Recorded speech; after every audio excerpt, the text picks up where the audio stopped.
Yo, what is up guys? Welcome to today's tutorial where we're going to be talking about how to get the shiny text effect that you guys see in the intro as well as on screen right now. So before we get started, I want to let you guys know that I run the takeover shop where I sell editing assets and presets for mainly short form editors, but the assets also work for all content creators. So if you're looking to upgrade your editing arsenal, go check out the link down below. Anyways, without further ado, let's go ahead and get started in this banger of a tutorial. So today I'm going to be showing you guys two ways on how to do it. There's going to be one way inside of After Effects and there's also going to be another way inside of Premiere Pro. We're going to start with the one in After Effects because it's very quick, and then we'll show you, if you don't have After Effects, how to do it inside of Premiere Pro as well. All right, so first things first, when you guys go ahead and get inside of After Effects, go ahead and just type in whatever you want and just change it to the font that you like. So when you have the text, you guys want to go over to the sort of like text properties, go to stroke, check this box, and then honestly, I'm just gonna go about like 17, 15, 20, whatever range looks best. So that's great. Now that we have that and our text is out the way, let's go to effects and presets and type in light space sweep, and then drag and drop it onto your thing.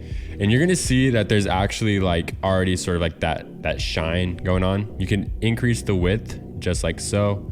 I'm actually gonna leave it like that. You could do the sweep intensity so you can make it way brighter if you want. I'm just gonna turn it down to like about like that. Edge thickness kind of just makes the edges look a little different. I'm just gonna keep it simple, keep it clean. And then center, we want this to be centered like with our text. Kind of just makes sense. And then the direction, I'm honestly just gonna have it as 0, like just straight up and down. You guys can have it angled, but I find for text, it just looks better as 0. Once you have everything sort of in place, ready to go, just hit the keyframe button for center, hit U on your keyboard to pull up the keyframe, and then let's make it all the way to the left. And then let's go a couple frames forward, and then we go all the way to the right, just like so. And as you can see, it'll do like that shine across the way. If you want it to be slower, of course you can move it this way, just like so. And that looks really clean. You can even go ahead, do easy ease on it, Alt F9 to make like a little keyframe if you wanted. Maybe you just want to like build up a little bit like this.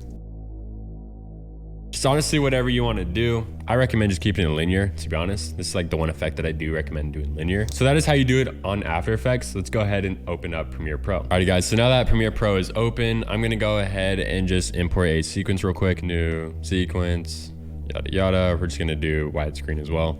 This works in short form content all the same, but let's just do it this way. Same thing, add your text, add your stroke, and then we'll do it like that. Add a stroke. Go up to like something like so. Let's go ahead and get started on the actual effect. So this way is gonna be a little bit different because there is no light sweep effect inside of Adobe Premiere Pro. So you kind of have to like bootstrap it a little bit, but I did find a way to do it and it actually looks pretty similar. It doesn't look too bad. So let's go ahead and get started with the effect. So what you guys wanna go ahead and do, immediately you wanna duplicate the layer, select the top layer, make sure the top layer is selected, go to Lumetri Color, go to the curves, and then you wanna raise everything to be white. So you just do that by raising the shadows to whites, and then everything's white as you can see. And now the next effect is literally just going into the opacity, creating a mask, and then you want to create like a very thin line, sort of recreating that like light sweep effect. Honestly, just do it like this, and then we want to go ahead and turn up the feather.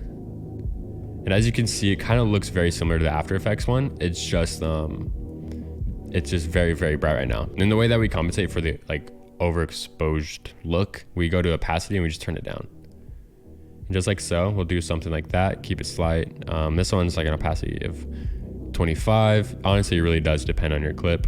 You can make it wider, you can make it thinner, just like so. You can even make it brighter if you wanted.